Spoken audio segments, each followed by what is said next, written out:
요마경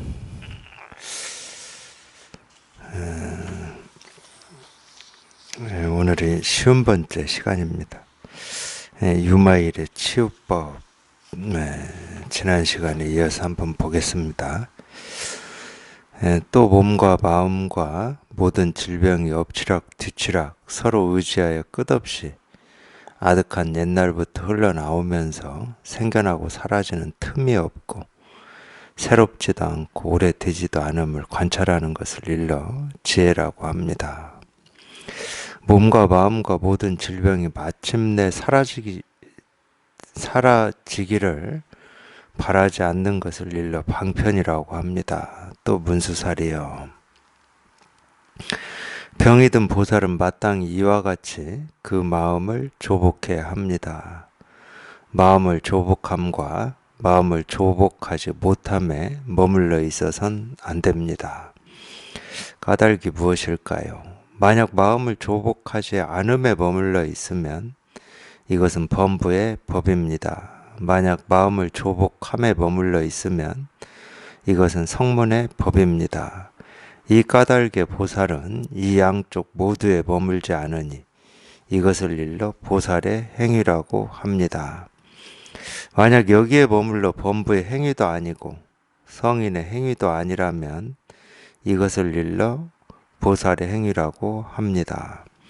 만약 삶과 죽음을 관찰함에 머무는 행위이면서도 어떤 번뇌의 행위도 없다면 이것을 일러 보살의 행위라고 합니다. 만약 열반을 관찰함에 머무는 행위이면서도 마침내 정멸하지 않는 행위라면 이것을 일러 보살의 행위라고 합니다. 만약 사마를 드러내 보임에 머무르는 행위이면서도 모든 마구니의 일을 넘어서는 행위라면 이것을 일러 보살의 행위라고 합니다. 만약 일체 지지를 구하는 행위이면서도 바로 그때의 깨달음의 지혜가 하는 행위라면 이것을 일러 보살의 행위라고 합니다. 만약 사제의 묘한 지혜를 구하는 행위이면서도 바로 그때의 깨달음의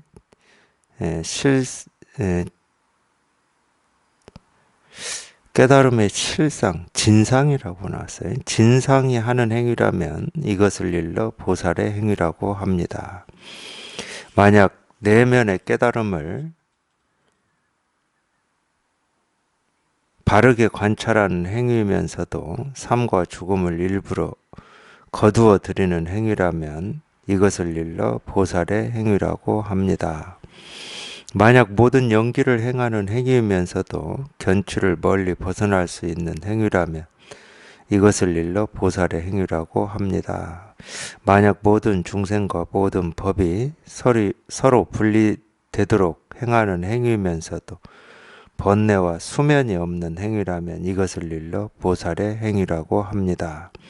만약 무생을 바르게 관찰하는 행위이면서도 성문의 정성에 떨어지지 않는 행위라면 이것을 일러 보살의 행위라고 합니다. 만약 모든 중생을 거두어 드리는 행위이면서도 번뇌와 수면이 없는 행위라면 이것을 일러 보살의 행위라고 합니다. 만약 멀리 벗어나는 것을 바르게 좋아하는 행위이면서도 몸과 마음이 모두 사라짐을 구하지 않는 행위라면 이것을 일러 보살의 행위라고 합니다. 보살의 행위라고 하는 게 너무 길어서 여기까지만 읽겠습니다. 지금 이 뒤에도 지금 보살의 행위라고 하는 게 한 장 반이나 더 나오는데 보살의 행위라고 하는 것은 다른 말로 하면 보살행이죠. 보살행. 보살행이라는 말은 이 깨달은 삶을 얘기하는 겁니다. 이 실상을 얘기하는 거고, 불교에서 얘기하는 이 불의 정도를 얘기하는 건데, 이 보살, 우리가 이제 대승 불교를 이제 보살도라고 그러잖아요. 보살도. 똑같은 얘기죠. 보살도라는 말이나 보살의 행위라고 하는 말이나 똑같은 말인데, 이제 대승불교가 기존까지 불교에서 쓰지 않는 이 개념, 이 보살이라고 하는 이 개념을 만들어낸 데는 이 나름의 이유가 있습니다. 이 대승불교가 이 나오기 전까지 이 불교에서 하고 있는 뭐 이런 것과 좀 차별화죠. 쉽게 말하면 차별화.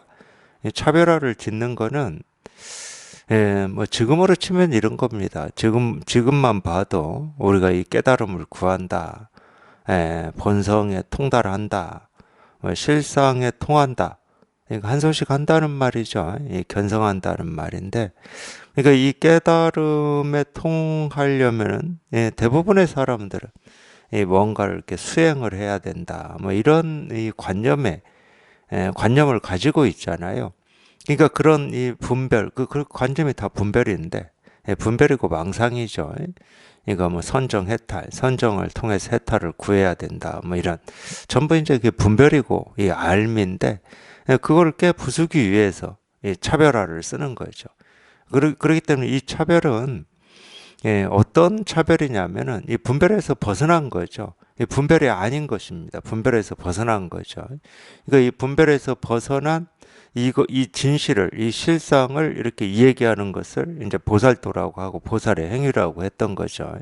그러려면 이제 지금까지 이렇게 해온 잘못된 공부라고 해야 됩니까? 그 방법이나 그 길로는 이룰 수 없는데 그 이룰 수 있는 것처럼 착각을 해가지고 그 방법을 통해서 불교를 공부하는 뭐 이런 거에 대한 부정이죠, 부정. 그 차별이죠. 뭐 다른 차별은 아닙니다. 차별이라고 하니까 또 이 분별에 또 하나의 분별을 더해서 비교하는 뭐 이런 거냐 그런 건 아니고 모든 이 분별에서 벗어나는 분별에서 벗어나는 걸 얘기를 하더라도 똑같은 겁니다. 우리가 이 공부를 하는 것도 물론 이제 이 분별 속에 있죠. 분별 속에 있고 분별 속에서 이 공부의 뜻을 내는 건데 근데 분별 속에 있다 하더라도 이 사람이 살아온 어떤 역사나 뭐 과정이나 성격이나 이런 거에 따라서 이 분별하는 이 모습이 다르죠. 분별하는 모습이 각자 다르니까 분별에 따라서 그 분별을 깨는 약도 다른 거죠. 똑같은 겁니다, 사실은. 이게 대승불교가 나올 수밖에 없었던 거죠. 이 대승불교가 나올 수밖에 없었던 거나 이 진실을 그냥 이렇게 바로 가르친다고 해야 됩니까? 이 진실을 이렇게 드러낸다고 하는 건 아마 똑같은 얘기입니다. 이 대승이라고 하는 게 그냥 이거니까 사실은 대승이 이거죠. 이 대승이라고 하는 것은 이 부처님의 깨달은 마음, 이 실상을 얘기하는 겁니다. 그러면 이제 소승이라고 하는 건 뭐냐? 이 대승하고는 다른 거죠. 그러니까 소승은 이미 소승이라고 했을 때는 이 적다 크다 이렇게 적은 것과 큰 것을 얘기하는 것 같지만은 이 부처님의 깨달은 마음이 아니라는 겁니다. 실제로는 이 뜻이 들어있는 거죠. 이 대승불교다, 소승불교다. 그러니까 모습으로는 또는 어떤 뜻이나 어떤 발심으로는 전부 깨달음을 구하는 건 맞죠. 그러니까 이제 이 승이다 또는 불교다 이렇게 얘기할 수 있는 면이 있긴 있어요. 이 깨달음을 구하는 거니까 이 부처님의 깨달은 마음을 구하는 거니까 이런 측면에서는 뭐 불교가 아니다 이럴 수는 없지만 이 깨달음을 구하긴 구하는데 이 첫 단추를 잘못 껴서 구하면 구할수록 이 깨달음으로부터 멀어지기 때문에 이제 이 측면에서는 우리가 이제 불교다 부처님의 깨달은 마음이다 이렇게 얘기하기는 어려운 거죠. 그러니까 대승이라고 하는 건 다른 거 없습니다. 이 실상을 얘기하는 거예요. 이거 보살의 행위라고 하는 것도 이제 대승불교에서 이 보살이라는 개념을 처음으로 만들어서 쓰기 시작했으니까. 그러니까 이 보살은 이 개념의 뜻에서도 좀 드러나지만 이 보디사트바잖아요. 이 보살이라고 하는 게. 보디사트바라는 말은 이 깨달은 중생이라는 말입니다. 이거 깨달음에도 머물지 않고 중생에도 머물지 않고 이 세속에 발을 딛고 살면서 세속에 오염되지 않는 거죠. 그러니까 세간과 출세간을 이 둘로 나누어서 얘기하지 않죠. 그 전까지는 그렇지 않죠. 이 세간을 떠나서 출세간에 이 깨달음을 이루기 위한 그런 공부였죠. 이 대승불교가 나오기 전까지는. 그러니까 거기에는 이제 아무래도 이제 출세간에 치우쳐 있는 거죠. 이 세간을 멀리하고 이 출세간에 치우쳐 있는 건데 대승불교는 그렇지 않다는 거죠. 이 세계의 실상은 에, 중생의 세계와 부처의 세계가 이 둘일 수가 없다. 그래서 이제 불이 중도라고 그러는 겁니다. 이제 보살의 행위는 다 이제 불이 중도를 가르치고 있는 거고 불이 중도를 표현하고 있습니다. 또 몸과 마음과 모든 질병이 엎치락 뒤치락 서로 의지하여 끝없이 아득한 옛날부터 흘러나오면서 생겨나고 사라지는 틈이 없고 새롭지도 않고 오래되지 않음을 관찰하는 것을 일러 지혜라고 합니다. 그러니까 이제 이런 얘기도 우리가 이제 몸이다, 마음이다. 이 몸과 마음이라고 하는 것은 이제 대표적으로 우리 이제 사람을 설명할 때 쓰는 개념입니다. 그러니까 사람은 몸으로만 되어 있지 않다. 또는 그렇다고 마음으로만 되어 있지는 않잖아요. 이 마음이라고 하는 것은 우리가 이제 이렇게 이 마음이라고 하는 걸 느끼고 좀 이러는 거는 굉장히 좀 추상적인 거죠. 어떤 이 몸처럼 이렇게 물질적으로 구성이 되어 있는 건 아닙니다. 몸처럼. 우리가 이 분별하면서 느끼는 마음이라고 하는 것도 이 내 생각이라든지 느낌이라든지 감정이라든지 기분이라든지 견해라든지 이건 물질적이지는 않잖아요. 그러니까 이 공부를 한 사람이나 하지 않은 사람이나 몸과 마음이라고 하는 것은 이렇게 느끼는 겁니다. 당연히 몸이라고 하는 것은 이 물질적으로 이렇게 구성이 되어 있는 거니까 느낄 경험이 되고 느끼는 거고 이 마음이라고 하는 것도 그렇게 느끼는 거죠. 어떤 면에서는 이 마음이라고 하는 건 그런 느낌이라고 할 수가 있습니다. 뭐 견해, 생각, 기분, 감정, 느낌이라고 할 수가 있죠. 이제 불교에서는 그걸 수라고 그래요. 수, 느낄 수. 수상행식 할 때 그 수라고 합니다. 그래서 이 사람을 설명할 때 이 두 개념으로 많이 씁니다. 하나로 쓸 수가 없어요. 몸이기만 하다 이러기에는 뭔가 저희가 이 경험하고 사는 이 마음이라고 하는 게 있거든요. 그런 느낌이 있어요. 그러니까 생각도 있고 의식도 있고 암도 있고 뭐 화도 있고 그거는 다른 데서는 찾아볼 수 없는 뭐 그런 거잖아요. 그러니까 뭐 이거는 과학적이든 과학적이지 않든 뭐 합리적이든 합리적이지 않든 또는 이 마음 공부를 한 사람이든 안 한 사람이든 똑같은 겁니다. 사람은 이 몸과 마음이라고 하는 게 있다. 근데 이제 물론 이 몸과 마음이라고 하는 이 관계가 어떻게 되느냐. 이거에 대해서는 이제 각자 견해가 다르죠.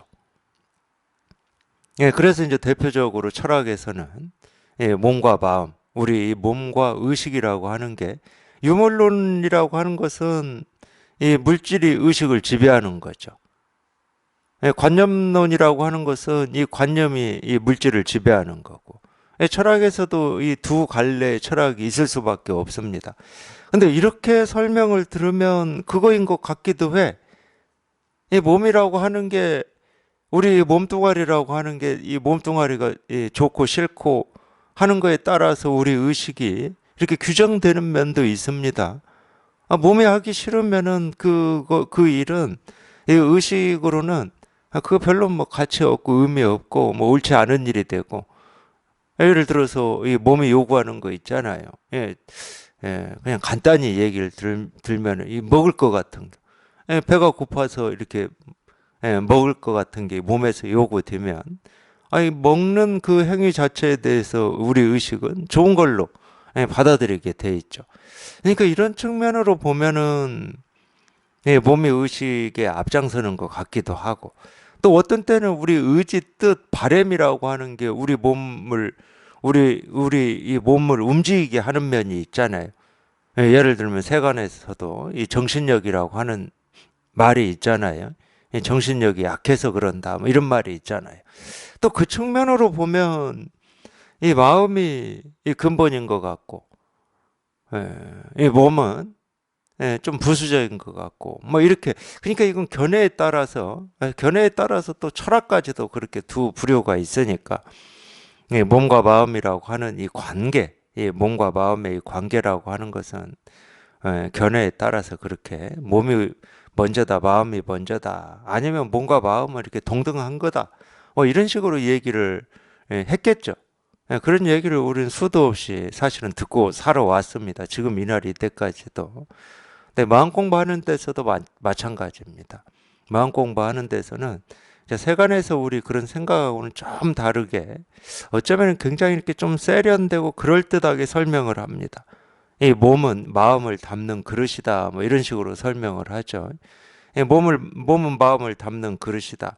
그러니까 몸도 건강해야 되고 조화를 이뤄야 이 그릇이 좋아야 좋은 마음을 담는다. 뭐 이런 식으로 설명을 하죠. 그래서 몸 수행을 합니다, 실제로.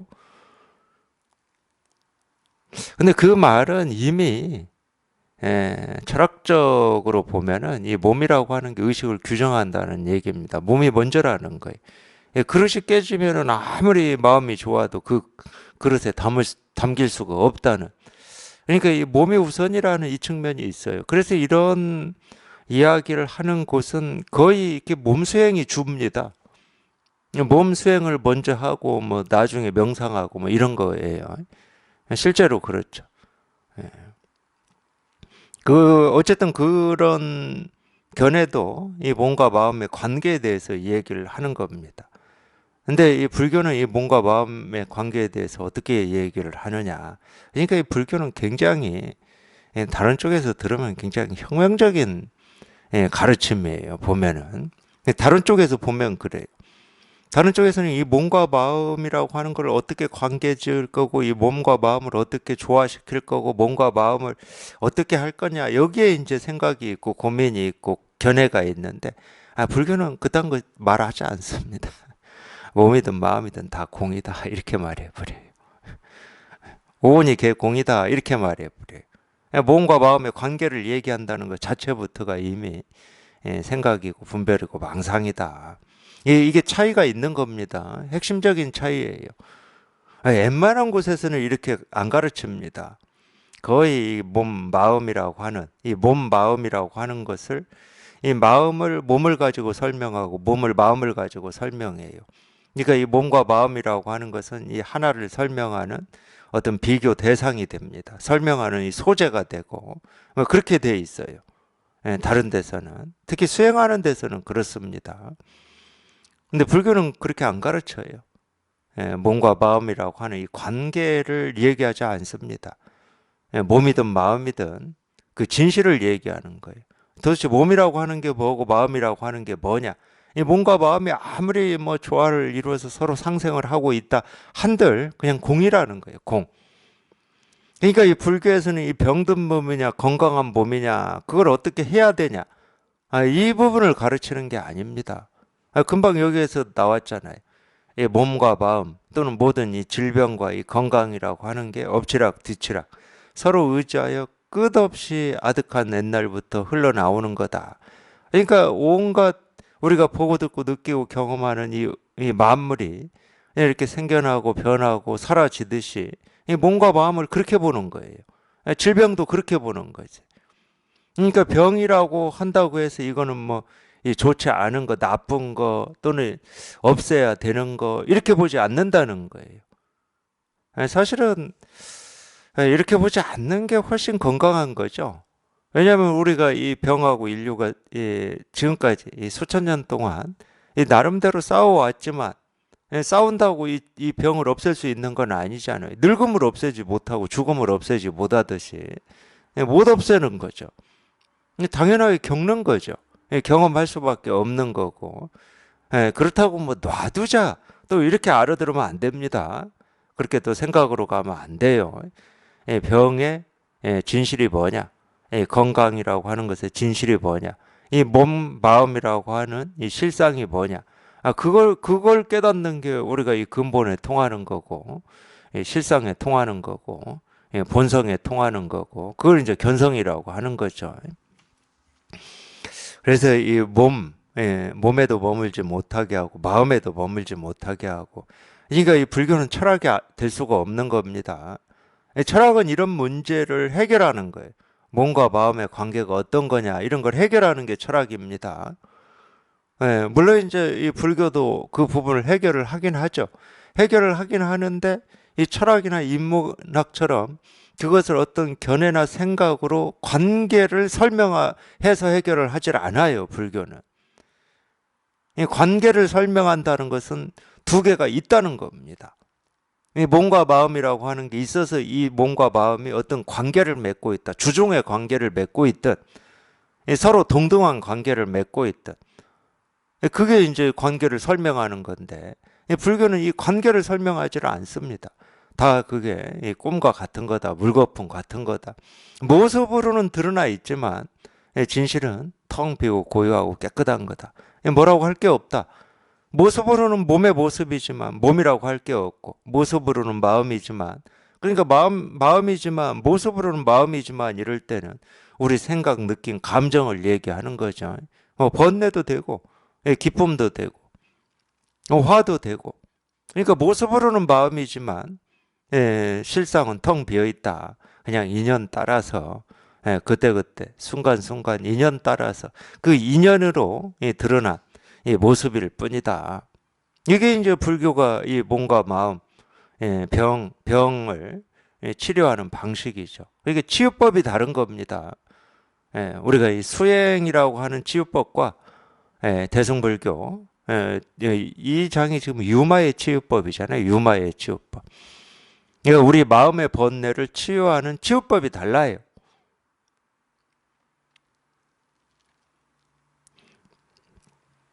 이게 이제 이 불교의 가르침이고, 이 대승불교의 가르침이고, 보살의 행위라고 하는 겁니다.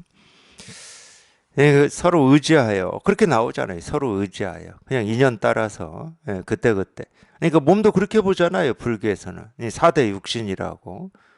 사대라고 하는 것은 이 네 가지 요소인데, 지수, 화풍이라고 하는 네 가지 요소죠. 요소입니다. 어떤 우리가 이 손으로 만질 수 있는 흙을 지라고 하는 게 아니고 요소예요. 이 요소라고 하는 것은 다른 말로 하면 그것이 아직 모습을 드러내기 전입니다. 이 지수화풍의 조화로 모습을 드러내면 이런 몸이고, 지수화풍으로 또 지수화풍이라고 하는 네 가지 요소가, 예를 들면 이런 거죠. 이거 이제 이 지수화풍이라고 하는 건 아직 모습이 없는 거예요. 그냥 그러니까 요소죠. 이렇게 결합하면 사람의 모습이고, 저렇게 결합하면 동물의 모습이고, 또 다른 방식으로 결합하면 흙이고, 또 다른 방식으로 결합하면 불이고 물이고 바람이고, 뭐 이런 말이에요. 그러니까 만물은 이 모습지어진 모든 것은 이 지수화풍으로 이루어져 있다. 이 말이 그런 말이거든요. 이 동양으로 치면 음양의 조화라는 말하고 똑같습니다. 그러니까 음양이라고 하는 거는 요소입니다. 음이라고 하는 이 모습은 없어요. 양이라고 하는 모습도 없어. 근데 이 음양이 조화를 이루면은 이 만물이 생겨나는 거예요. 만물은 당연히 모습 지어진 거죠. 우리가 보고 듣고 느끼고 경험하는 모든 것이죠. 그 만물 중에는 이 물질적인 것도 있지만 정신적인 것도 있다는 거예요. 그러니까 정신적인 것도 이 지수화풍의 조화로 이루어진 겁니다. 동양사상으로 얘기하면 음양의 조화로, 생각, 느낌, 감정, 화라고 하는 것도 음양의 조화로 이루어져 있다는 거예요. 이 한의학에서는 우리 몸을 설명하는데 이 음양의 이 조화라고 하는 게 굉장히 핵심적인 거죠. 핵심적인 거. 그러니까 들어보면은 뭐 그럴 듯은 한데, 그 음이 뭐고 양이 뭐냐? 음이 뭐고 양이 뭐냐는 설명할 수가 없어요. 그건 그냥 요소기 때문에, 모습으로 드러난 게 아니기 때문에 분별이 안 됩니다. 분별이 안 돼요. 그러니까 설명이 안 되죠. 근데 또한 여기서 나누어 보면 이 설명되는 음이다. 그러면 이 음도 음양의 조화로 이루어진 거고, 양이다 하는 것도 음양의 조화로 이루어진 겁니다. 그러니까 이 만법을 설명하는 어떤 개념이에요. 이론적인 개념. 음양이라고 하는 것과 이 지수화풍이라고 하는 것은 이론적인 개념입니다. 그냥 이론적인 개념이기 때문에 그 개념의 실상은 없어요, 실은. 어떤 거다라고 할 수 있는 게 없어. 그러니까 불교에서는 이 육신을 사대 육신이라고 하는 겁니다. 모습 지어진 거기 때문에, 모습 지어진 이 모습으로 드러난 거기 때문에 지수화풍이라고 하는 이 네 요소의 조화로 이렇게 드러난 거다 이렇게 보는 겁니다. 조금 이제 그럴듯한데, 그러니까 참 이 이론적인 개념이라고 하는 것은 말 그대로 이론이지 실제는 아니에요. 실제일 수는 없습니다. 그 말이나 일체 유심조다고 하는 말이나 이 하나님이 우주를 창조했다는 말이나 사실은 똑같은 말이에요. 그러니까 하나님이라는 말도 이론적인 개념인 거고, 일체 유심조 할 때 그냥 만물은 이 마음이 만들어낸 거다 할 때 이 마음이라고 하는 것도 이론적인 겁니다. 당연히 그럴 때 이 마음이라고 하고 하느님이라고 하는 건 실체가 없는 거죠. 실체가 있으면 모습이 드러나 있는 거죠. 모습이 드러나 있지 않은 거는 우리가 실체가 있다고 할 수가 없죠. 우리 생각도 다 모습이 있고, 느낌도 모습이 있고, 감정도 모습이 있고, 기분도 모습이 있습니다. 만법은 다 모습이 있어요. 모습이 없는 이거는 그냥 이론적으로는 가능하지만, 이론적인 거를 뭐냐 이렇게 물어버리면은 또 가짜로 설명할 수밖에 없죠. 어떻게 가짜로 설명해요? 이 세상을 설명하기 위한 어떤 이론적인 개념이고 도구다. 이렇게 설명할 수밖에 없죠. 여전히 모습이 없어요. 음양이나 지수화풍이라고 하는 사대는. 그러니까 불교는 딱 그렇게 설명을 해놨어요. 이 몸뚱아리라고 하는 것도 그렇기 때문에 실체가 없다는 거야.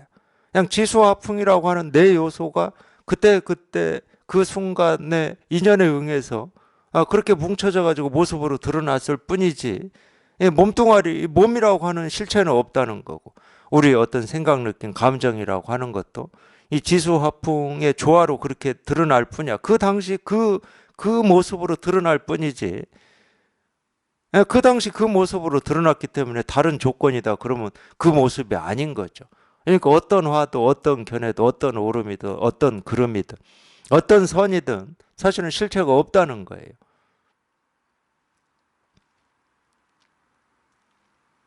네, 처음에는 불교가 이런 식으로 가르쳤어요. 처음에는 이렇게 설명을 해줬습니다. 왜 몸이라고 하는 게 실체가 없냐 이런 걸 이렇게 설명을 해줬어요. 그거를 이제 우리가 인연법이다 뭐 그런 식으로 설명을 해줬습니다. 근데 이 설명의 이 최고의 이 단점이 뭐냐? 이렇게 설명을 들어보면 고개가 끄덕여지는 거예요. 그러네? 이렇게 돼. 고개가 끄덕여져 가지고 자기가 깨달으면 좋은데, 고개가 끄덕여지는 건 아직 알미 있다는 거예요. 알미. 그렇구나. 근데 그 알을 가지고는 자기가 이 부지불식간에 어떤 상황에서 화가 나거나 스트레스를 받았을 때 대처가 되냐? 안 돼요. 이미 화가 올라오고 스트레스가 올라와 버렸어요. 안 됩니다. 그래서 이제 불교도 2500년 동안 나름 이 중생의 병을 치료하는 약을 뭐라고 그러죠? 연마했어요. 연마. 우리 병 들어서 먹는 약도 이 제약 회사들이 연마를 해가지고 처음에는 예를 들면은 어떤 병을 치료하기 위해서 막 20개, 30개씩 먹다가 그게 10개, 뭐 5개, 2개 하다가 1개 이렇게 되어 있잖아요. 2, 30개씩 약 먹으려면 힘듭니다. 그리고 약이라고 하는 것은 이 병을 치료하기 위해서 어쩔 수 없이 먹긴 먹지만 음식하고는 달라요.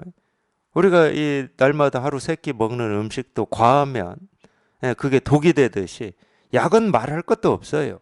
약은 과하지 않아도 이 부작용이라고 하는 게 늘 이렇게 있을 수밖에 없는, 이 가능성이라고 하는 게 늘 있을 수밖에 없어요. 약이라고 하는 건.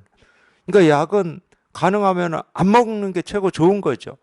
근데 병이 들었으니까 어쩔 수 없이 먹는 거예요. 그럼 먹으려면은 효율이 좋아야죠.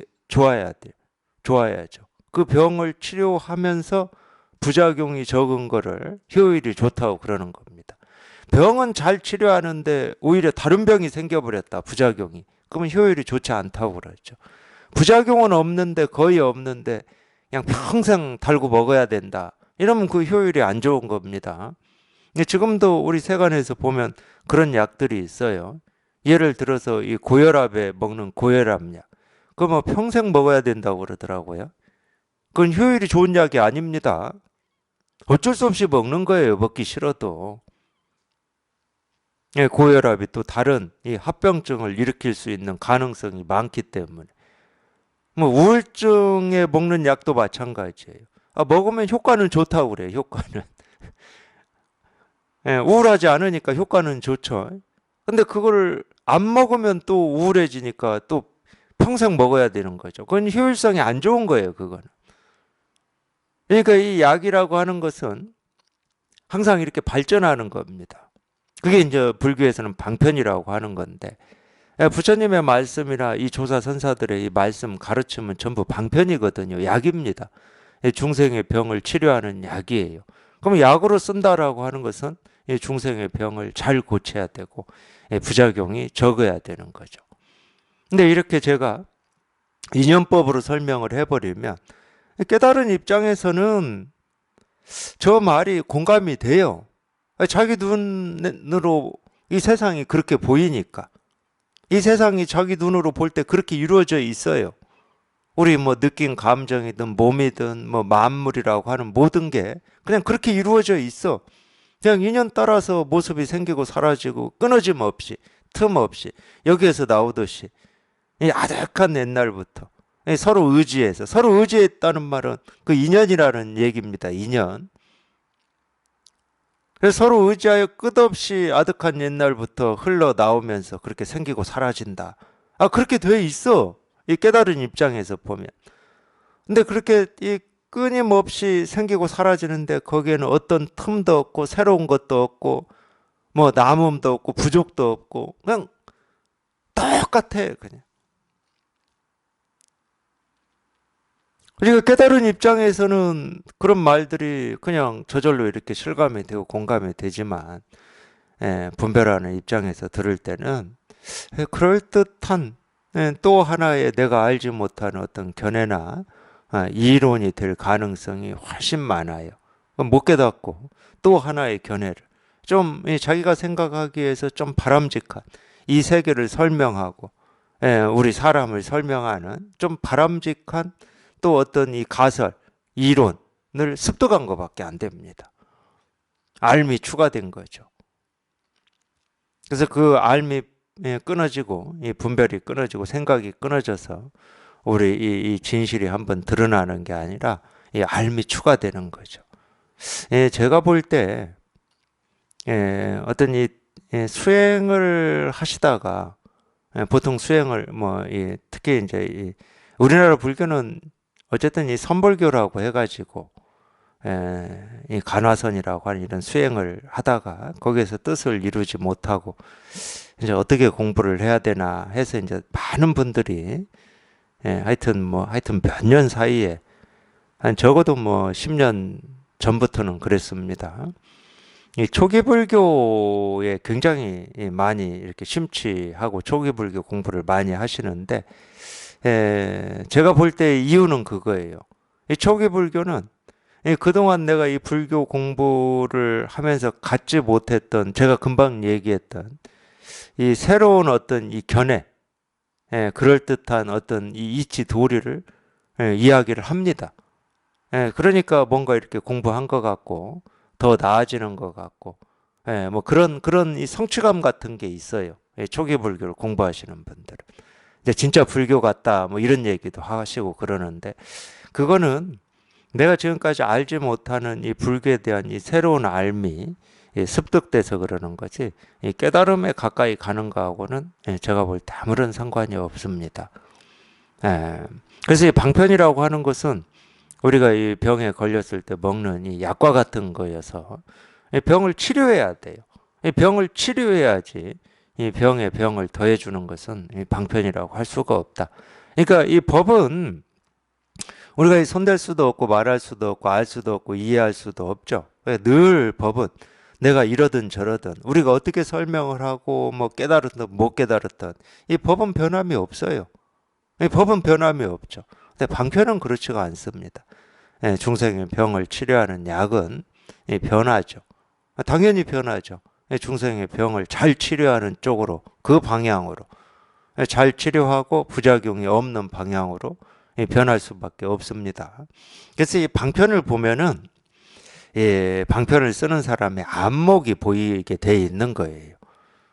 그래서 안목이 깊어지면 중생의 병을 똑같은 겁니다. 유능한 의사는 그 사람의 병을 치료하는데 그 병만 딱 치료해서 꼭 집어서 치료해가지고 최소화시키는 거예요. 근데 좀 서투른 의사는 그 병을 찾기 위해서 여기도 찔러보고 저기도 찔러보고 좀 그렇게 하는 거죠. 그래서 이렇게도 써보고 저렇게도 써보는 겁니다. 그게 이제 이 공부에서는 이제 안목이라고 하는 건데, 그래서 방편 쓰는 걸 보고 그 사람의 안목을 우리가 좀 유추할 수 있어요. 유추. 그러니까 이 선사들의 이 가르침을 보면서 왜 이 안목이 깊다고 이렇게 어떤 면에서는 뭐 소름이 돋기도 하고 찬탄이 되기도 하고 그러는데, 왜 그러느냐, 이런 점 때문에 그래요.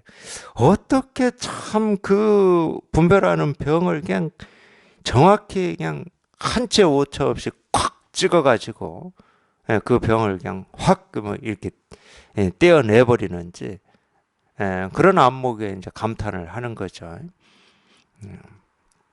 그래서 똑같이 불교 얘기를 하고 깨달음을 얘기하더라도 얘기하는 걸 이렇게 들어보면, 자기 안목이 이렇게 깊은 입장에서 들어보면 이렇게 보이는 거죠. 어느 만큼인지가 보이는 겁니다. 안목이 깊은지 낮은지, 아직 안목이 좀 이렇게 철저하지 않은지 뭐 이런 게 보이는 거죠. 그래서 이 방편 쓰는 것도 다 이 안목에 달려 있습니다. 몸과 마음과 모든 질병이 마침내 사라지기를 바라지 않는 것을 일러 방편이라고 합니다. 참 재밌는 말이에요. 이런 말들을 보면은 몸과 마음과 모든 질병이 마침내 사라지지 않기를 사라지기를 바라지 않는 것을 일러 방편이라고 한다. 그러니까 이 몸이다 마음이다 이 질병이다라고 하는 것은 사실은 다 모습인데, 이 모습을 붙들고 실험하지 않는다는 얘기예요. 이 모습을 이렇게 바꾸고 저렇게 바꾸는 것이 뭐 또는 공부고 수행이고 뭐 이렇게 보지를 않는 겁니다. 대승불교에서는. 그러니까 이 모습이 저 모습으로 우리의 어떤 이 삶의 조건과 환경이, 또는 자기를 괴롭히는 사람, 자기 마음에 어떤 스트레스를 주는 사람이 이런 방향으로 바뀌기를 바라지 않는 거죠. 그거를 이제 다른 말로 하면 있는 그대로 본다는 얘기이기도 합니다. 그 있는 그대로 본다는 말도 자칫 잘못하면은 이 억지가 들어갈 수가 있어요. 생각이라고 하는 게 들어갈 수가 있어요. 예를 들면 저게 저 사람의 본래 모습이지, 저 사람은 원래 저랬지, 이런 건 전부 생각입니다. 있는 그대로 보는 게 아니에요. 그 사람이 그런 성격이고 그런 사람이다라고 하는 이 고정관념을 가지고 보는 거지, 그걸 있는 그대로 본다라고 하는 게 아닙니다. 있는 그대로 본다고 하는 거는 모습 아님을 보는 거죠. 이 병든 모습이 아님을 보는 걸 있는 그대로 보는 겁니다. 그래서 이 마침내 사라지기를 바라지 않는 것을 일러 방편이라고 한다. 방편이라고 하는 건 우리가 이 번뇌에서 이 번뇌 없음, 이 분별에서 분별되지 않음으로 건네주는 이 뗏목과 같은 거니까, 그걸 방편이라고 하는 거니까, 우리가 이 번뇌 소멸의 길이다라고 하는 게 사실은 방편이죠. 번뇌가 사라지면 되잖아요. 그렇게 해서 번뇌가 사라지면 그 방편이라고 하는 약을 먹은 거죠. 근데 번뇌가 사라지지 않았으면 그 약을 안 먹은 겁니다, 아직. 그래서 이제 이거를 방편이라고 한다, 이런 얘기를 지금 하고 있는 겁니다. 또 문수살이요. 병이 든 보살은 마땅히 이와 같이 그 마음을 조복해야 합니다. 이제 이 한마디 해놓고 쭉 이제 보살의 행위에 대해서 얘기를 하고 있습니다. 마음을 조복함과 마음을 조복하지 못함에 머물러 있어서는 안 된다. 그러니까 이 말만 있으면 돼요. 예를 들어서 이 선이다 그러면은, 선은 사실은 뭐 이렇게 길게 얘기를 하질 않으니까, 또 이런 이 경전처럼 이런 책을 만들질 않으니까 이렇게 길게 얘기해야 될 이유가 없어요.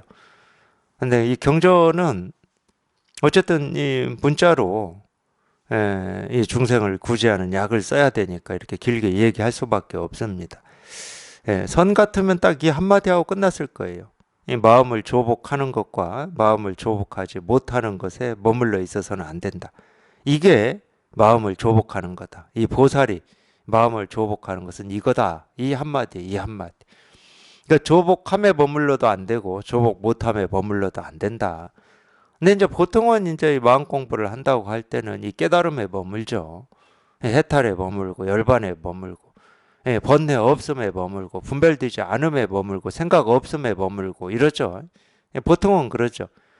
또 다른 얘기로 하면 이 부처의 마음에 머물고 깨끗함에 머물고 텅 빔에 머물고 싶어 하죠. 마음 공부를 한다는 것은. 근데 그게 분별이라는 거예요. 출세관에 머무는 그게 분별이다. 자기가 출세관을 추구하는 순간 이미 세관을 같이 추구하는 거죠. 자기는 출세관만 추구하고 싶은데 출세관을 드는 순간 똑같이 세관을 같이 이렇게 짊어지고 있는 겁니다. 그러니까 결국은 우리가 어느 한 곳에만 발을 디딜 수는 없어요. 오른쪽에 발을 딛는다 이 말은 왼쪽도 같이 있다는 말이고, 오름에 발을 딛는다, 나는 나는 옳다 하는 순간 그름을 같이 얘기하고 있는 겁니다. 그 둘은 떨어져 있을 수가 없어요. 나는 없다 이럴 때는 있음을 같이 얘기하고 있어요. 나는 있다 그럴 때는 없음을 같이 이야기하고 있습니다. 사실은 이제 이것도 우리가 인과 인연으로 이 세계의 실상을 설명하는 방식 중에 하나입니다. 깨달아 보니까 그렇더라는 거예요. 분별할 때는 옳음과 그름이 나눠져 있고 부처와 중생이 나눠져 있고, 부처의 깨달은 마음과 중생의 어리석은 마음이 따로 있다고 여겼었는데 실제로 깨달아 보니까 중생의 깨달은 마음과 중생의 어리석은, 부처의 깨달은 마음과 이 중생의 깨달은 마음은 둘이 아니더라는 거예요. 그래서 대승불교에서는 자꾸 이 불의를 얘기하고 불의법을 얘기합니다. 불의 중도다. 그러니까 연기가 불의 중도가 될 수밖에 없는 이유가 여기에 있어요. 연기는 당연히 불이고 중도입니다. 연기는 둘이 될 수가 없어요. 그러니까 연기법을 얘기할 때 뭐 대표적으로 얘기하는 게 저것이 있으니 이것이 있다 이렇게 얘기하는데, 그러니까 저것과 이것이라고 하는 게 둘이 될 수가 없다는 거예요. 우리가 분별할 때는 저것이 따로 있고 이것이 따로 있죠. 근데 이 실상의 입장에서 보면 이 저것과 이것이라고 하는 이 모습은 따로 있지만 저것이 없으면 이것이 없고 이것이 없으면 저것이 없어요. 그러니까 부처가 없으면 중생이 없고 중생이 없으면 부처가 없습니다. 이 말은 다른 말로 하면 부처는 중생으로 말미암아 부처인 거고 중생은 부처로 말미암아 부처인 거예요. 이렇게 붙어 있다는 거예요. 따로 떨어져 있지를 않고. 이 선은 악을 말미암아 선인 겁니다. 그렇기 때문에 선을 얘기할 때는 악을 같이 얘기하고 있는 거예요. 우리는 선만 듣고 싶어 하지만, 옳음만 취하고 싶지만 옳음을 취하려고 하는 순간 그름이라고 하는 것이 같이 있기 때문에 이걸 취하지 않을 수가 없습니다. 그름을 버린다고 해서 그름만 버리고 선은 취할 수 있냐? 그렇게 돼 있지 않아요. 근데 이 물질 세계라고 하는 거, 우리 모습지어진 세계는 하나를 버리고 하나를 취할 수가 있죠. 당연히 그렇죠. 이 컵을 버리고 이 시계는 취할 수 있습니다. 여기에 익숙해져 있기 때문에 이 마음의 세계에서도 그런다고 착각을 해버리는 거예요. 목욕물만 버리고 아이는 안 버리면 되지 이러거든요. 근데 마음의 세계는 그렇게 이루어져 있지를 않아요. 이 물과 물결하고 똑같습니다. 물결을 버리고 물만 취한다, 불가능한 거죠. 물은 버리고 물결만 취한다, 불가능한 겁니다. 그래서 이제 자꾸 우리가 이 불교에서 비유를 들 때 물과 물결 비유를 드는 거예요. 다른 문제라는 거예요. 다른 문제. 우리가 세간에서 분별할 때처럼 그런 상식이 통하는 게 아니에요. 이 마음의 세계에서는. 그 상식은 안 통하는 세계입니다. 분별의 세계에서는 당연히 이 하나를 취하고 하나를 버릴 수가 있죠. 근데 마음의 세계에서는 어떻게 물결을 버리고 물을 취하고 물을 버리고 물결을 취할 수가 있습니까? 그게 안 되는 거잖아요.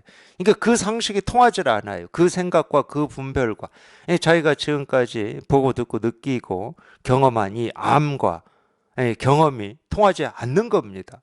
그러니까 당연히 이 진실, 이 실상이라고 하는 것은 우리 의식을 넘어서 있다고밖에 얘기를 못하는 거고 우리 생각 너머에 있다. 불가사의한 거다.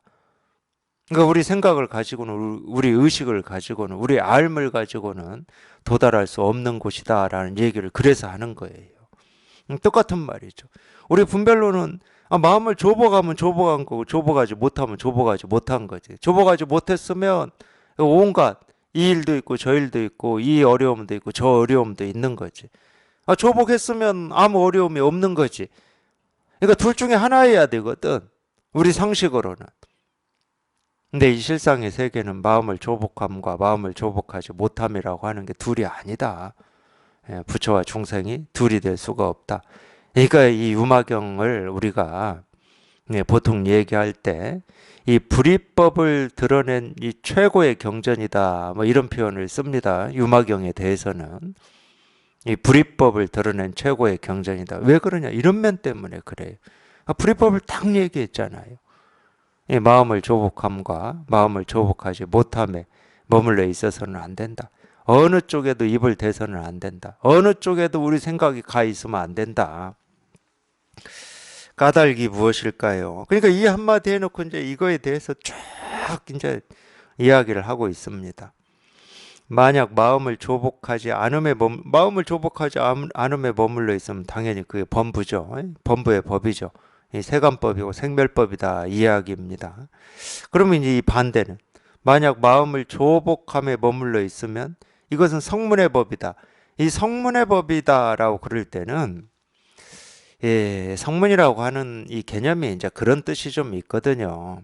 어쨌든 이 부처님의 가르침을 보면 우리가 이 부처님의 가르침 중에 이 계라고 하는 게 있잖아요. 계율.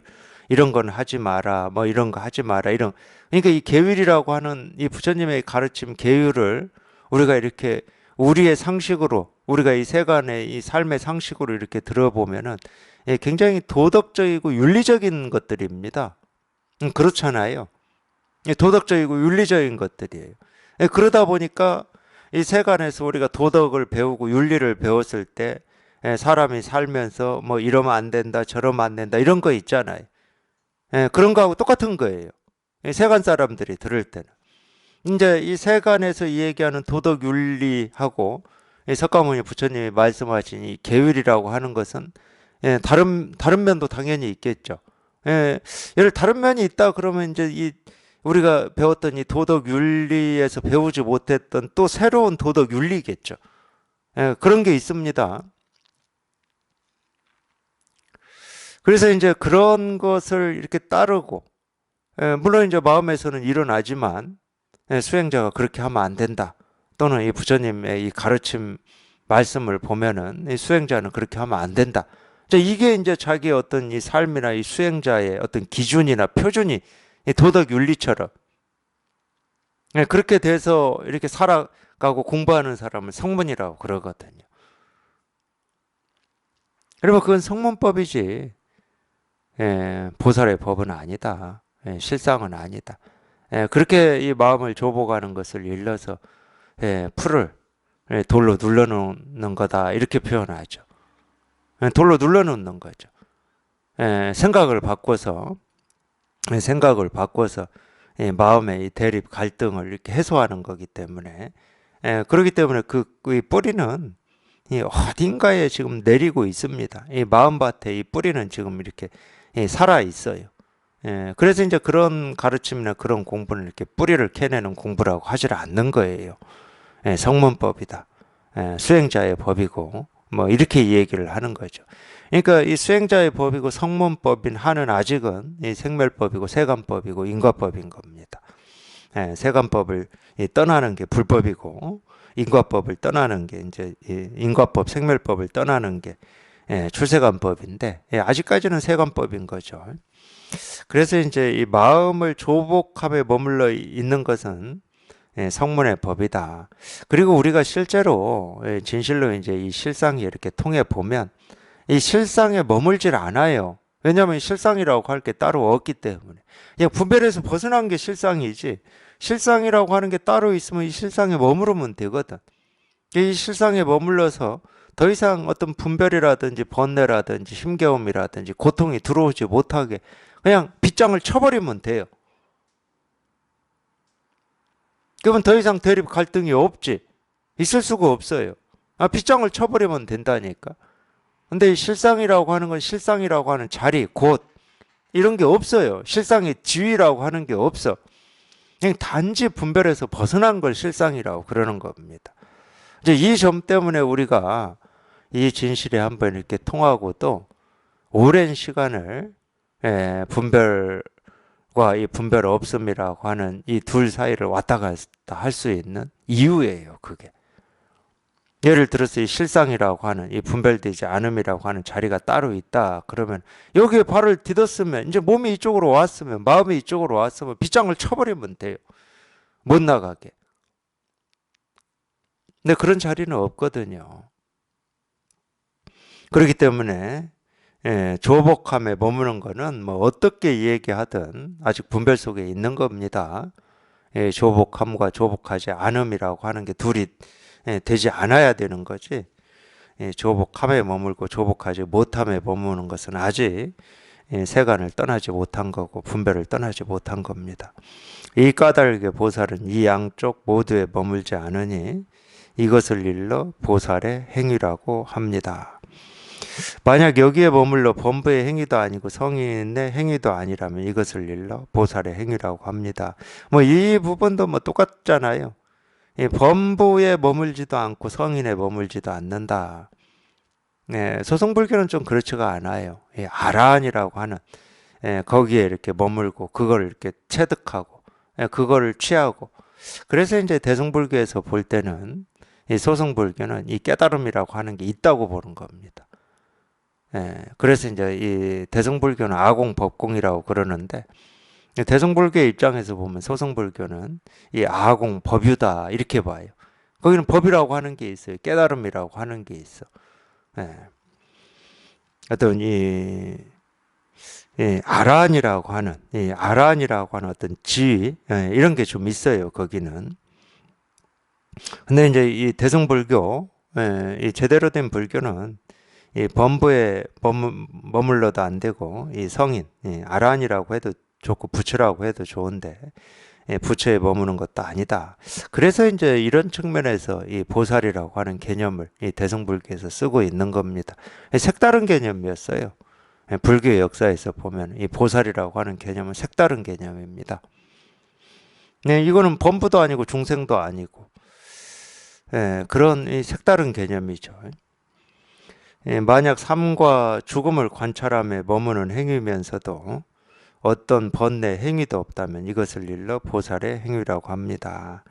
이 이야기는 뭐 다른 말로 하면은 뭐 어떤 얘기냐면 이 삶과 이 죽음이라고 하는 이 생기고 사라짐이라고 하는 그러니까 이 생기고 사라지는 것은 아까 처음에 나왔듯이 서로 의지하여 끝없이 이 아득한 옛날부터 우리가 헤아릴 수 없는 옛날부터 시작이 없는 시작부터 이 서로 의지하여 끊임없이 이 생기고 사라지는 이 흘러나오는 거거든요.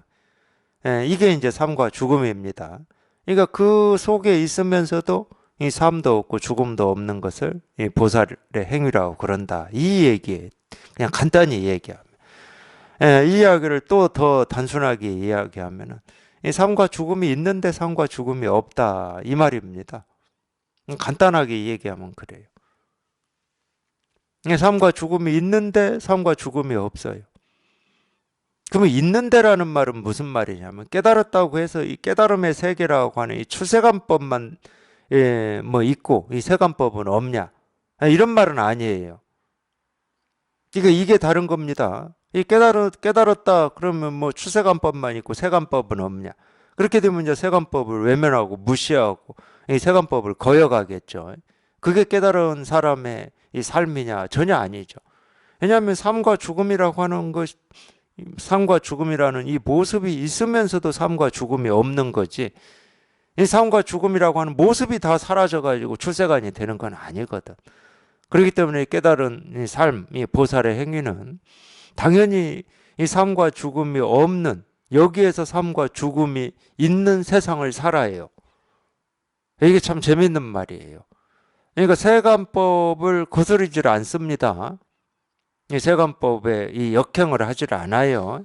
세간법을 외면하고 무시하질 않아요. 그 모습을 따르는데 자기 마음으로는 아무 일이 없는 거라니까. 그러니까 여기에서는 이 삶과 죽음을 관찰함에 머무는 행위이면서도 어떤 번뇌 행위도 없다, 이 말이 그 말이거든. 번뇌가 없다 이 말이에요. 번뇌가 없다는 말은 이 세간을 따르면서도, 세간의 모습으로 살면서도 그냥 아무 일이 없다는 거예요. 아무 일이. 그러니까 세간의 모습을 뭐 거스리고 파격을 주는 것이 깨달음의 삶이 아닙니다. 물론 이제 인연 따라서 분별하는 입장에서 봤을 때는 그게 파격일 수도 있겠죠. 당연히 파격일 수도 있습니다. 어떤 행위는 파격일 수 있죠. 사실은 이제 그런 게 이 세간 사람들의 이 이목을 좀 끄는 면이 있긴 있어요. 예를 들면은 뭐 앉아서 죽는다든가 뭐 이런 거 있잖아요. 파격일 수는 있어요, 그게. 세간의 이 모습으로 보면은. 근데 그게 그렇다고 그거를 일반화 시켜가지고 세간법을 거스린다든지 이 세간법으로는 이해되지 않는 것을 행하는 게 이 깨달은 사람의 어떤 삶이다, 이렇게 얘기할 수는 없습니다. 알고 보면 제가 지금까지 이거를 체험해서 이렇게 지내보면서 공부하면서 느끼는 건 뭐냐면은 이 깨달은 삶이라고 하는 게 저는 그 부분이 더 많이 느껴져요. 어떤 이 다르다, 다른 면도 있긴 있죠. 다르지 않다고 할 수는 없어요. 분별만 하는 이 중생의 삶하고 다르죠. 다른 면이 있어요. 어떤 점이 다르냐면 분별하는 삶을 이렇게 보면은 근데 제가 일부러 볼 필요도 없잖아요. 이 분별하는 이 중생의 세계에 제가 살고 있기 때문에 뭐 보고 싶지 않아도 보고 그럽니다. 희한하게도 어떤 이 선과 악, 옳음과 그름이라고 하는 것에 이렇게 집착합니다. 그걸 진짜라고 여기는 것 같아요. 모든 면에서. 정치, 경제, 사회, 문화, 이 모든 면에서 저걸 왜 집착해야 되나 이런 생각이 들 정도로 굉장히 그런 걸 집착해요. 그런 부분에서는 다르죠. 근데 이렇게 지내보면 어떤 느낌이 강하냐면은 굉장히 이렇게 평범하고 어떤 면에서는 이 세간에 녹아 있다고 해야 되나요? 세간에 녹아 있어 가지고 눈에 띄지 않는 뭐 이런 거 있잖아요. 그런 느낌이 저는 더 강해요. 아주 평범해집니다. 굳이 평범하지 않아야 될 이유가 아무것도 없어요. 물론 이제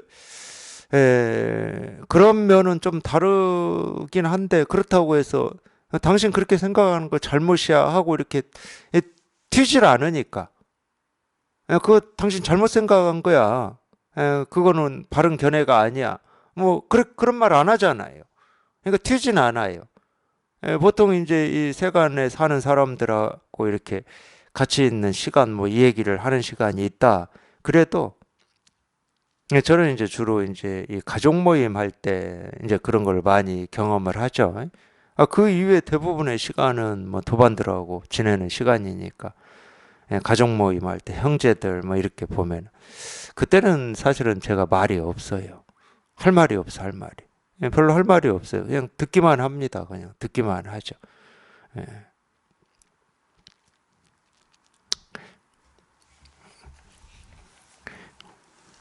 그래서 이 깨달은 삶은 이 세간을 거스리는 게 아니고 그냥 이렇게 세간에 녹아 있다고 해야 됩니까? 중생의 세계에 그냥 녹아 있다. 그런 느낌이 더 강합니다. 만약 열반을 관찰함에 머무는 행위이면서도 이 열반이라고 하는 것은 이 정멸이죠, 정멸. 그러니까 정멸이라고 하는 것은 뭐라고 할 게 아무것도 없는 거죠. 우리가 이 견성이라고 하는 이 분별되지 않는 걸 얘기하는 겁니다. 그러니까 이 열반을 관찰함에 머무는 행위이면서도 그러면 이제 여기에서 나올 말은 마침내 정멸하지 않는 행위다. 정멸은 다 사라진 거니까 똑같은 말이잖아요. 뭐라고 할 게 아무것도 없는 이 분별되지 않는 여기에 있으면서도 분별되는 세상을 없애질 않는다. 또 다른 말로 하면 분별되는 이 세상 속에 있다 이 말이잖아요. 그러니까 이 분별되는 세상에 있으면서도 그냥 분별되지 않는 이 아무것도 없는 여기에 있고 분별되지 않는 여기에 있으면서도 분별되는 세상을 떠나 있지 않고 이제 이게 불인 거죠. 이게 불이법인 거고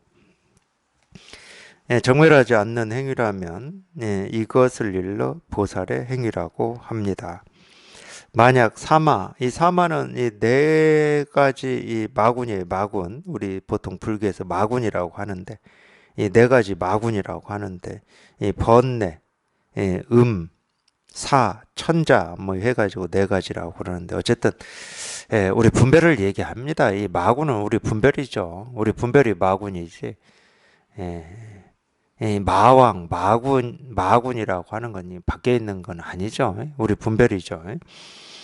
그러니까 이 사마를 드러내 보임에 머무는 행위면서 분별하고 있으면서도 모든 마군의 일을 넘어서는 행위다. 분별하면서도 분별이 아니면 그게 보살의 행위다. 사실은 뭐 다 얘기하고 있는 겁니다. 이런 식으로 표현을 안 할 뿐이지 사실은 우리가 다 얘기하고 있는 거죠. 그럴 수밖에 없잖아요. 이 불이법을 표현을 해라. 그럼 이렇게밖에 표현을 못 합니다. 세간에 있으면서도 세간에 오염되지 않고 출세간에 있으면서도 세간을 버리지 않는다. 이 법에 머물면서도 이 세간을 버리지 않고 이 세간 속에 있으면서도 항상 이 법 속에 있다. 이게 이제 이걸 체험하고 공부하는 사람들이 가져야 될 지혜입니다. 이게 우리는 이렇게 분별되는 세계에 살고 있거든요. 이 분별되는 세계에 살고 있으면서 이 분별되지 않는 이 실상을 어떻게 잘 보호하고 유지해야 됩니까? 이게 이제 공부하는 사람들이 이걸 체험하고 지금 공부하고 있는 분들의 핵심적인 거잖아요. 핵심. 그것의 답은 하나밖에 없어요. 예를 들어서 이 분별되는 측면을 얘기하자 그러면 이 분별되는 하나하나가 그냥 일임을 분명히 하십시오. 뭐 이렇게 얘기하는 거고 또 하나는 이 힘으로 이 중생의 세계, 이 분별되는 이 일상, 삶을 살아야 됩니다. 이 눈으로 이 분별되는 하나하나를 봐야 됩니다. 이 힘으로 분별되는 것들을 섭렵해야 됩니다. 이렇게 얘기할 수밖에 없잖아요. 그게 유일한 공부입니다. 그게 보림이고 다른 방법이 없어요. 근데 이 힘이 약하면 이 분별되는 세상을 쫓아가 버리는 거고 자기도 모르게. 이제 이게 불편하면은 자꾸 이제 이 분별되지 않는 이것만 또 열심히 지니고 있으려고 그러고 이것만 열심히 지니고 있으려고 애쓴다고 해서 이 법의 힘이 커지는 거냐? 안 커져요. 그래서 공부만 하고 싶다 이러는데 공부만 한다고 해서 공부만 해야 할 공부가 없기도 하지만은 공부만 한다고 해서 이 공부의 힘이 커지냐? 안 커진다니까. 공부만 하는 어떤 행위는 정해져 있질 않아요. 직업을 가져야 되냐 말아야 되냐 일을 해야 되냐 말아야 되냐 거기에 있질 않아요. 어차피 일을 하든 안 하든 우리는 분별의 세계 속에 삽니다. 물론 이제 일이라고 하는 것은 이 사회적인 어떤 관계, 책임, 의무 같은 게 있으니까 훨씬 우리가 이렇게 분별에 휘둘리기가 쉬운 면은 있어요. 제가 이걸 몰라서 하는 얘기는 아닙니다.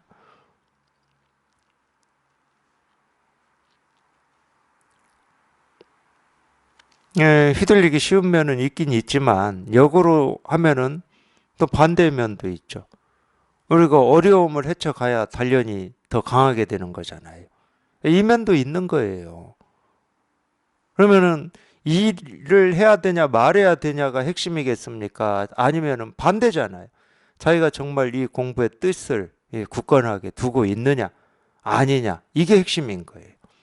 이 뜻을 굳건하게 두고 있으면 뭐 이렇게 분별에 휘둘리기 쉬운 이 조건이나 환경일 때는 더 단련이 되는 거지. 이게 고요하고 아무 일 없는 이게 공부에 좋은 것 같지만 사실은 꼭 그렇게 좋은 면만 있는 건 아니에요. 다른 측면으로 얘기하면 게을러지기 쉽고 어떤 이 단련이 조금 단련하는 이게 이 힘이 적기 때문에 고요한 어떤 상태라든지 이 조용한 상태가 아닌 좀 이렇게 시끄러운 경계가 왔을 때 휘둘리기가 쉽습니다. 근데 대스님도 그런 표현을 하셨죠. 출가해서 이 절 안에서 공부를 하는 힘과 이 절 밖에서 이 제가자로서 이 공부를 하는 힘이 뚫고 나오기만 하면 뚫고 나오기는 훨씬 어렵지만 이 제가자의 삶이 뚫고 나오기는 훨씬 어렵죠. 휘둘리는 게 너무 많으니까 해결해야 될 게 너무 많고 의무 어떤 책임져진 것도 너무 많잖아요. 가장으로서 책임, 뭐 엄마로서의 책임, 자식으로서의 책임 이런 게 있으니까. 근데 뚫고 나오기만 하면 출가해서 뚫고 나온 사람의 힘보다 1000만 배, 100만 배 더 강하다. 이런 얘기를 이런 측면 때문에 한 거예요. 실제로 그걸 저울에 달아서 우리가 증명할 수 있는 건 없고 그만큼 그 어려움 속에서도 이 공부의 뜻, 이 마음을 이 공부의 뜻에 두고 살았기 때문에 뚫고 나온 거니까 이 뜻이 그만큼 강하다는 거예요. 그러니까 이 공부의 핵심은 그 뜻에 있어요. 우리 마음에 있는 겁니다. 그래서 이 뜻이 강하면 이 불구덩이를 들어간다 하더라도 뚫고 나올 수 있는 거고 뜻이 약하다 그러면 아무리 좋은 환경과 조건에 놓였다 하더라도 못 뚫고 나오는 겁니다. 거기에 매이게 돼 있는 거죠. 공부는 우리 마음에 달려 있는 거지 다른 데 있질 않습니다. 지름길을 구할 필요가 없어요. 자기 마음에 달려 있는 건데 따로 지름길을 구해야 될 이유가 없는 거죠. 공부는 당연히 자기 마음에 있습니다. 발심에 있는 거죠.